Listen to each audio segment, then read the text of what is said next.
જય શ્રી કૃષ્ણ વિદ્યાર્થી મિત્રો, જ્ઞાનવિહાર સ્કૂલના ઓનલાઈન શિક્ષણમાં તમારું હાર્દિક સ્વાગત છે। ધોરણ 8 વિષય વિજ્ઞાન, એમાં આપણે પહેલો પાઠ ભણતા હતા ને કે પાક ઉત્પાદન અને વ્યવસ્થાપન। તો કે આપણે જોયું કે ખરીફ પાક, રવિ પાક ક્યારે લેવાય, કઈ ઋતુમાં લેવાય। પછી આપણે શું જોયું તો કે ખેતની વિવિધ પદ્ધતિઓ, તો કે ખેતીમાં કઈ કઈ પદ્ધતિથી આપણે ખેતી કરીએ। તો કે પહેલી કઈ તો કે ભૂમિને તૈયાર કરવી। ભૂમિ તૈયાર થઈ જાય પછી આપણે શું કરી, રોપણી। આપણે જોયું તો ને રોપણી। એના પછી તો કે કૃત્રિમ અને કુદરતી ખાતર ઉમેરવું ને એના પછી શું હતું, ચાલો કયો જોઈ કોઈ, સિંચાઈ। પાણી, પાક ઉત્પાદન, સારા પાક ઉત્પાદન માટે પાણી ખૂબ જરૂરી છે ને સિંચાઈ પછી કઈ પદ્ધતિ હતી, સિંચાઈ પછી શું હતું તો કે નીંદણથી રક્ષણ। આપણા પાકને નીંદણથી રક્ષણ કઈ રીતે મળવું જોઈએ ને એના પછી આપણે કાલે કે ભણ્યા હતા લણણી, તો કે આપણે પાકને કેવી રીતના લણણી કરી શકીએ। આજે આપણે શું ભણશું તો કે સંગ્રહ। આપણો પાક તૈયાર થઈ જાય પછી આપણે એને ઘરે અથવા તો વાડીએ કેવી રીતના સંગ્રહ કરી શકીએ પાકને। તો કે ઉત્પાદનનો સંગ્રહ એક મહત્વપૂર્ણ કાર્ય છે। એટલે તો કે આપણો પાક ઉત્પાદિત થાય એટલે કે આપણા ઘરમાં અથવા તો વાડીમાં આવે આપણો પાક, પછી એને આપણે સંગ્રહ કરવો એક મહત્વપૂર્ણ કાર્ય છે। જો ધાન્ય પાકને વધારે સમય સુધી રાખવો હોય તો તેને ભેજ, કીટકો, ઉંદરો તથા સૂક્ષ્મજીવોથી સુરક્ષિત રાખવો પડશે। ધાન્ય પાક એટલે કે કઠોળ, મગ, બાજરો, ઘઉં એ બધાને એકદમ આપણે વધારે લાંબા ગાળા સુધી, વધારે સમય સુધી રાખવા હોય તો એને શું તો કે ભેજથી રક્ષણ, એવી જગ્યા ઉપર આપણે એને સંગ્રહ કરવો જોઈએ કે જ્યાં ભેજ ઓછો આવતો હોય અથવા તો કીટક કે સૂક્ષ્મ જીવોનો હોય, ઘણા ઉંદરનો પણ ત્રાસ હોય તો કે ઉંદર પણ શું ન હોવા જોઈએ।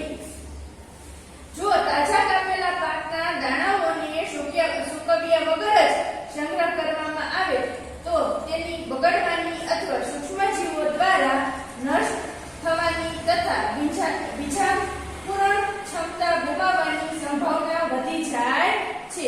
શું કહેવા માંગે છે કે જો એમને આપણે તાજો જ કાપેલો પાક હોય, આપણે ઘઉં કે કોઈ મગફળી કે આપણે એમને તાજું ગોદામમાં ભરી દે તો એ બગડી જવાની, અથવા તો એમાં સૂક્ષ્મ જીવો આપણે ઘણીવાર જોતા હોય, ધનેરા થઈ જતા હોય, ઈયળ થઈ જતી, એટલે એમ કહે છે કે તાજો પાકને આપણે એમને ભરી દે તો એમાં સૂક્ષ્મ જીવો થઈ જવાની અથવા તો નષ્ટ થવા, અથવા શું થવાની તો કે બગડવાની અથવા તો સૂક્ષ્મ જીવો દ્વારા નષ્ટ થવાની। એટલે કે મગફળીમાં, મગના દાણામાં તમે જોયું હશે ધનેરા, ઈયળ થઈ જતી હોય તો એ શું કરે, અંદર ખાઈ જાય, નષ્ટ થવાની તથા બીજાકુરણ ક્ષમતા ગુમાવવાની સંભાવના વધી જાય છે। ઈ શું થાય તો કે આપણે વાવી પાક, આપણે જ્યારે સંગ્રહ કર્યો પછી આપણે બીજી વાર વાવવો હોય, ઘઉં હોય, ચણા હોય તો શું થયું કે નહીં, બીજાકુરણની ક્ષમતા ગુમાવી બેસે। સમજાણું બધાને?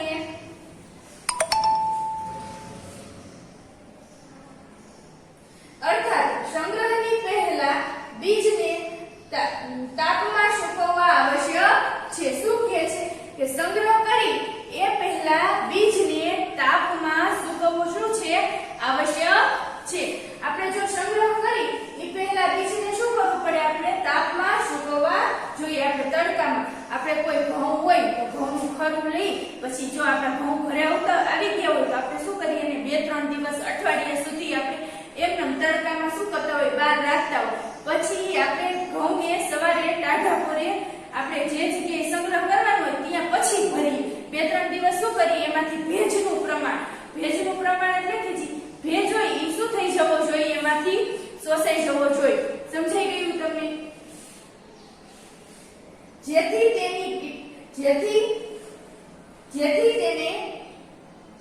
જેનાથી તેમાં રહેલા ભેજની માત્રામાં ઘટાડો થાય છે। મેં તમને કીધું ને કે એમાં રહેલા ભેજની માત્રામાં શું થઈ જાય, ઘટાડો થઈ જાય છે, જેથી તેને કીટકો, ઉપદ્રવ્યો, બેક્ટેરિયા અને ફૂગથી રક્ષણ પ્રાપ્ત થઈ જાય છે। શું કહે છે કે જો આપણે ભેજનું પ્રમાણ આપણા કઠોળમાં ઓછું થઈ જાય તો એમાંથી શું પાયા હોય અને ફૂગ એનું પ્રમાણ કેવું થઈ જાય છે, ઓછું થઈ જાય છે. આપણે કોઈ પણ વસ્તુ તડકામાં તપાવી તો બેક્ટેરિયા કે ફૂગ કે બધું શું થઈ જતું હોય, એનું પ્રમાણ ઓછું થઈ જતું હોય. ખેડૂત પોતાના પાકના ઉત્પાદનનો સંગ્રહ કોથળીઓ ધાતુ મેટલના મોટા પીપળાઓ એટલે કે ટાંકીઓ મોટી અથવા તો આપણે શું કહીએ કોઠીઓ, આપણે દેશી ભાષામાં શું કહીએ કોઠીઓ અથવા તો ટીપણામાં, તેમજ મોટા પાયા પર અનાજનો સંગ્રહ સાયલોનમાં ધાતુના ઊંચા પાત્રોમાં કે ભૂગર્ભમાં, એટલે કે આવા મોટા જો આકૃતિમાં તમને દર્શાવ્યા છે અનાજના સંગ્રહ માટેના સાયલોન, જે પેજ નંબર 12 ઉપર આવા મોટા ભૂંગળા જેવી રચના હોય, ધાતુની બનેલી હોય. શેની? ધાતુની. તો એમાં શું કરતા હોય, અનાજનો સંગ્રહ કરવા માટે આવી રીતના બનાવેલા હોય. એમાં શું થાય તો કે ભેજથી પણ રક્ષણ મળે, કીટકથી રક્ષણ મળે, ફૂગ ન થાય. એ કેવો હોય, એમાં એકદમ વાતાવરણની હવા અવરજવર ન થઈ શકે, એટલા માટે એમાં કોઈ પણ વાયુ કે કાંઈ અંદર જઈ શકે નહીં. પેજ નંબર 11 ઉપર પહેલી શું કહે છે, મેં મારી મમ્મીને લોખંડના પીપમાં રાખેલા અનાજમાં લીમડાના સૂકેલા પાન મૂકતા જોયા છે અને આશ્ચર્ય થયું આવું કેમ. આપણા મમ્મી પણ ઘરે એવું જ કરતા હશે. ઘઉં અનાજ પહેલી શું કહે છે તો કે આપણા મમ્મી ઘરે, ઘણા તમારા મમ્મી પણ એવું જ કરતા હશે. તો કે ઘરે આપણે કોઠીમાં ઘઉં ભરતા હોય એ પહેલા ઘઉંમાં પાવડર નાખતા હશે, ગોળીઓ મૂકતા હશે. કેટલાયના મમ્મી શું કરતા હશે તો કે સૂકા લીમડાના પાન નાખતા હશે. પેજ નંબર 12 ઉપર ચાલો. અથવા શું કહે છે, અથવા કઠોળમાં કરવામાં આવે છે. શું તો કે આપણે જોયું જેમ કે ખેડૂત પોતાના પાકના ઉત્પાદનનો સંગ્રહ કોથળીઓ ધાતુના મોટા પીપળાઓ તેમજ મોટા પાયા પર અનાજનો સંગ્રહ સાયલોનમાં એટલે કે ધાતુના ઊંચા પાત્રો કે ભૂગર્ભમાં અથવા ધાતુના મેં હમણાં કીધું ને ઊંચા પાત્ર અથવા તો ભૂગર્ભમાં અથવા કોઠારમાં કરવામાં આવે છે. કોઠાર એટલે કે ગોદામ. કેટલી ગોદામ તમે અત્યારના જમાનામાં તો નહીં જોયું હોય, પણ પહેલાના જમાનામાં શું કરતા કે આપણે ઘર હોય ને એને નીચે ભોયરા બનાવતા. એમાં શું કરતા, કઠોળનો સંગ્રહ કરતા, અનાજ અથવા તો કઠોળનો એમાં સંગ્રહ કરતા ભોયરામાં, જેથી તેનું ઉંદરો અને કીટકો જેવા જંતુઓથી રક્ષણ કરી શકાય છે. શું કહે છે કે જેથી એનું ઉંદર, ઘણી જગ્યાએ તમે જોયું હશે ઉંદરનો પણ એટલો ત્રાસ હોય, કીટકથી પણ રક્ષણ કરી શકાય છે. લીમડાના સૂકા પાનનો ઘરગથ્થુ અનાજના સંગ્રહમાં ઉપયોગ કરવામાં આવે છે. શું કહે છે કે લીમડાના સૂકા પાનનો ઘરગથ્થુ અનાજના સંગ્રહમાં ઉપયોગ કરવામાં આવે છે. મોટા સંગ્રહ ગૃહમાં અનાજને ઉપદ્રવ્ય તેમજ સૂક્ષ્મજીવોથી સુરક્ષિત કરવા માટે રાસાયણિક ઉપચાર કરવામાં આવે છે. એટલે કે મોટા જથ્થામાં માલ પડ્યો હોય, આપણી જ ઘરે આપણે મોટી કોઠી ઘઉંની ભરી હોય, એવી જ રીતના મોટા ગોદામોમાં ઘઉં મોટા જથ્થામાં માલ પડ્યો હોય તો એને કેવી રીતના તો કે રાસાયણિક રીતના. મેં તમને હમણાં કીધું ને કે રાસાયણિક રીતના કેવી રીતના, તો આપણે જોયું કે અંદર પાવડર નાખે અથવા તો ગોળી આવે, એવી બજારમાં તૈયાર ગોળીઓ મળે કે આપણું અનાજ સડે નહીં, અને પાવડર આવે બોરિક નામનો પાવડર આવે, પાવડર નાખી તોય આપણું અનાજ સડે નહીં. ચાલો હવે આપણે 1.10 કે પ્રાણીઓ દ્વારા ખોરાક. શું કહેવા માંગે છે, પ્રાણીઓ દ્વારા ખોરાક. તમારી નોટબુકમાં નીચે આપેલા કોષ્ટક બનાવો અને તેને પૂર્ણ કરો. શું કહે છે કે આપણી નોટબુકમાં કોષ્ટક આપ્યું છે, એ આપણે બનાવવાનું છે અને એને આપણે શું કરવાનું છે, પૂર્ણ કરવાનું છે કોષ્ટકને. ચાલો તો કે પહેલા શું કીધું તો કે દૂધ ક્રમ 1 દૂધ. ખોરાકમાં શું હોય, દૂધ. તો કે એના સ્ત્રોત કયા, દૂધ આપણને કોણ આપે, દૂધ કોણ આપે આપણને,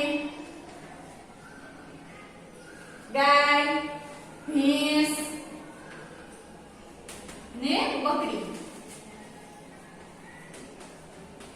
ગાય બકરી અને ઊંટડી. ચાલો એ જ રીતના હવે આપણે બીજું લખવાનું છે. બીજું કયું લખવાનું છે?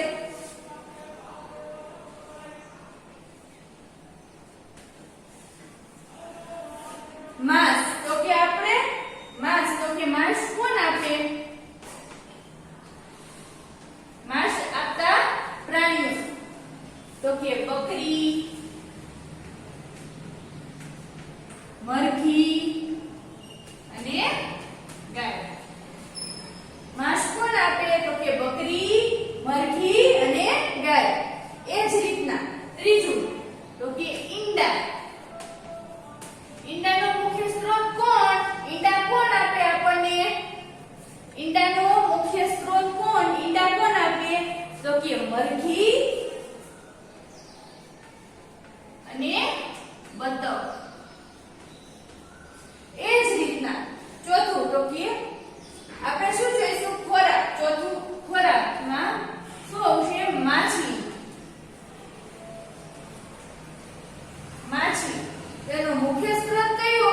તો કે વિવિધ પ્રકારની માછલીઓ.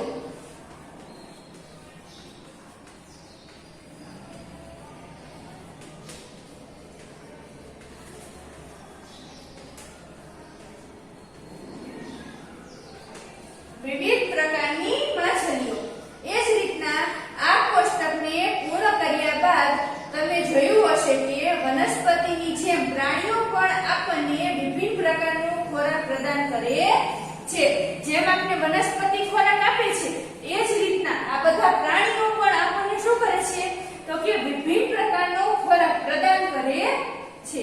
સમુદ્રના તટીય ક્ષેત્રમાં રહેતા લોકો મુખ્ય આહાર તરીકે માછલીનો ઉપયોગ કરે છે. એટલે કે દરિયા કિનારાની બાજુમાં, સમુદ્ર કિનારાના તટીય પ્રદેશમાં, એટલે કે દરિયા કિનારાના પ્રદેશમાં જે લોકો રહે છે એ લોકો સૌથી વધારે શેનો ઉપયોગ કરે છે? માછલીનો ઉપયોગ કરે છે આહાર તરીકે. તમે જોયા હશે આહાર તરીકે કેરળ છે, કર્ણાટક છે, એ બધા સમુદ્ર કિનારાના પ્રદેશો છે કે સૌથી વધારે માછલી અને ભાત ખાતા હોય. તેલંગાણા એ બધા રાજ્ય રહ્યા એમાં શું સૌથી વધારે ખવાતું હોય? તો કે માછલી અને ભાત. અગાઉના ધોરણમાં વનસ્પતિઓમાંથી પ્રાપ્ત થતા ખાદ્ય પદાર્થો વિશે તમે અભ્યાસ કરી ચૂક્યા છો. એટલે કે તમે 7મામાં અભ્યાસ કર્યો છે. આપણે અત્યારે અભ્યાસ કર્યા કે પાક ઉત્પાદનના વિભિન્ન તબક્કાઓ હોય છે. આપણે શું અભ્યાસ કર્યો? તો કે પાક ઉત્પાદનના વિભિન્ન તબક્કાઓ હોય છે. બીજની પસંદગી, રોપણી વગેરે.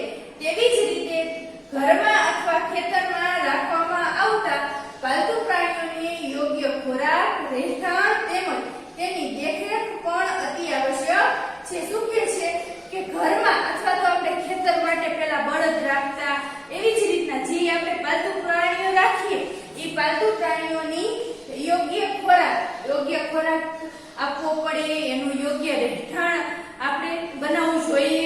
તેમજ તેની દેખરેખ, એટલે કે દેખરેખ પણ એટલી જ આવશ્યક છે. જો એ બીમાર પડે તો આપણને દૂધ ન આપે, આપણો સ્ત્રોત ઘટી જાય. બળદો એ બીમાર પડે તો આપણે ખેતરમાં એની પાસેથી કામ ન લઈ શકીએ. જ્યારે આને